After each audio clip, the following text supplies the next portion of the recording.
ভাবি আমার 2 বছরের বড়।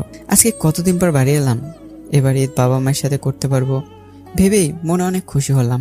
বাড়িতে গিয়ে বেল বাজাতেই একটা যুবতী মহিলা দরজা খুলে দিল। আমি চিনতে পারিনি। কাকে চাই? জি, এটা আমাদের বাড়ি। তুমি তাহলে নীল? জি। আমি রাত্রি জাহান, তোমার ভাবি। আসসালামু আলাইকুম ভাবি। ওয়ালাইকুম আসসালাম, ভিতরে আসো। কে এসেছে রে রাত্রি? মা, নীল এসেছে। যা রুমে যা। কেমন আছো মা? আছি ভালোই, রুমে যা, ফ্রেশ হয়ে খেতে আয়। আবার মনে আঘাত পেলাম, একটাবারও জিজ্ঞেস করলো না কেমন আছি। ফ্রেশ হয়ে খেতে বসলাম। ভাবি ভাইয়া বাবা কই? তোমার ভাইয়া তিথিকে নিয়ে আসছে, আর বাবা রাতে আসবে। ও, খেয়ে নিলাম। ভাইয়া রুমে গিয়ে দেখি ভাইয়া তিথিকে কোলে নিয়ে আছে, আর তিথি ঘুমিয়েছে। ভাইয়া আসবো? আই। কেমন আছো ভাইয়া? ভালো। তা কি মনে করে এলি? তোমার সাথে দেখা করতে এলাম, আর তিথিকে দেখতে এলাম। আমি তো দেখিনি। পরে দেখিস, ও ঘুমিয়েছি। মন খারাপ করে রুমে চলে এলাম। একটাবার দেখতে বললো না মেয়েটাকে। রাতে বাবা আসলো, দেখা করতে গেলাম। বাবা কেমন আছো?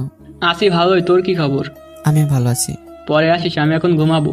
আজ হয়তো 2 বছর পর বাবাকে দেখলাম, তবু আমাকে তাড়িয়ে দেওয়ার মতো করে কথা বললেন। কি আর করার, সবই ভাগ্য। আজ ঈদের দিন, ঈদের নামাজ পড়ে বাবার ভাইয়ে গেলেন কবর জিয়ারতে, আর আমি বাড়িতে আসলাম। এসে দেখি তিথি ভাবির কোলে। বাহ, কত কিউট মেয়েটা। একটা ছোট্ট বিড়াল লাগছে, খিলখিল করে হাসছে। আমি ভাবির কাছে গেলাম। ভাবি একবার তিথিকে আমার কাছে দেবে? এতে জিজ্ঞাসা করার কি আছে? তোমার ভাতিজি, তোমাকে চাইতে হবে?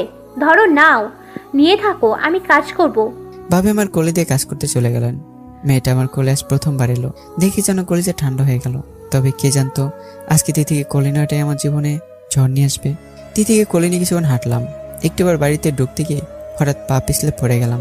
পড়ার আগে যাতে তিথিকে কোনো হোঁচট না লাগে, তাই কোনো রকমে তাকে বুকে নিয়ে উল্টো হয়ে পড়লাম।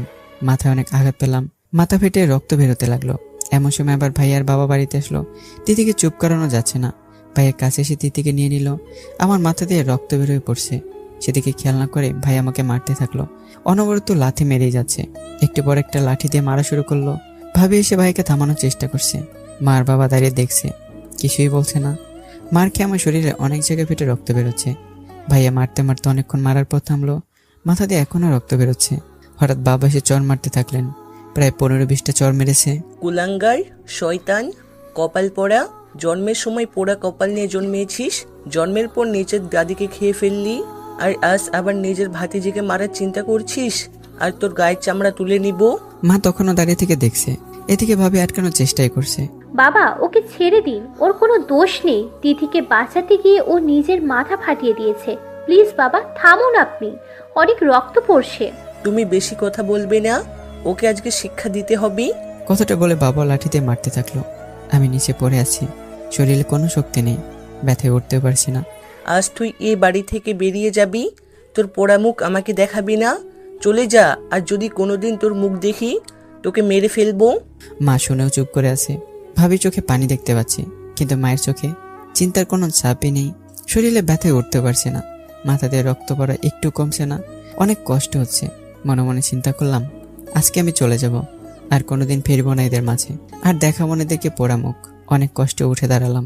শরীরও সাথ দিচ্ছে না, জোর করে উঠলাম। বাড়ি থেকে বের হয়ে যাচ্ছি। ভাবি বারবার বাবাকে বলেছে যে আমাকে যেন যেতে না দেয়, যে আমার কোনো দোষ নেই। মা চুপচাপ দাঁড়িয়ে আছে, তার এই নীরবতা আমাকে শেষ করে দিচ্ছে। পরক্ষণে আবার বাড়িতে গেলাম। বাবার ভাইয়ের আগে কটমট করছে, কিন্তু কিছুই বলছে না। আমি কষ্ট করে রুমে গিয়ে নিজের সার্টিফিকেটগুলো নিয়ে নিলাম। হয়তো আঘাত পেয়েছি, তবে বিবেক শেষ হয়নি। আমি জানি সার্টিফিকেট ছাড়া আমি চাকরি করতে পারবো না। এইগুলো নিয়ে বেরিয়ে আসলাম। কোথায় যাব আমি? ঈদের দিন তো গাড়ি ঘোড়াও চলবে না। আমি কি শাকিলের কাছে সাহায্য চাইবো? যেই দেখি এ কথা ভেবে শাকিলকে ফোন দিলাম। হ্যাঁ শাকিল। হ্যাঁ নীল, বল। দোস্ত, একটা হেল্প করতে পারবি? বল দোস্ত। তোর বাসায় 2-3 দিন থাকতে দিবি? তুই যদি আমাকে বলতি যে তুই থাকার জন্য আসছিস, তাহলে আমি না করতাম। বল, তুই এখনই আয়। তোর বাড়ির পাশে আছি, একটু নিয়ে যাবি? 1 মিনিটও লাগলো না শাকিলের নিচে নামতে। সে আমাকে দেখে চিৎকার দিল। নীল, তোর এই অবস্থা কেন? শরীরে রক্ত মাখা, কি হয়েছে তোর? বল আমাকে। দোস্ত পরে বলছে রে, আমাকে আগে নিয়ে চল। শাকিল আমাকে ওর বাড়িতে নিয়ে গেল। শাকিলের মা আমাকে দেখে বলে উঠলো, নীল, কি হয়েছে তোর? আন্টি অ্যাক্সিডেন্ট করেছি, খুব গুরুতর কিছু না। তুই কি আমাকে পাগল ভেবেছিস? শাকিলের বাবা কোথায় তুমি? ডাকছো কেন? আরে নীল, তোর এই অবস্থা কেন? রক্তে পুরো শার্ট ভেজা, কি হয়েছে তোর? আঙ্কেল অ্যাক্সিডেন্ট করেছি। এই, তোমার কি কোনো বিবেক বুদ্ধি নাই? ডাক্তার ডাকো। তুমি তো ভুলে গেছো আমি নিজে ডাক্তার। আসছে আমার ঘরের ডাক।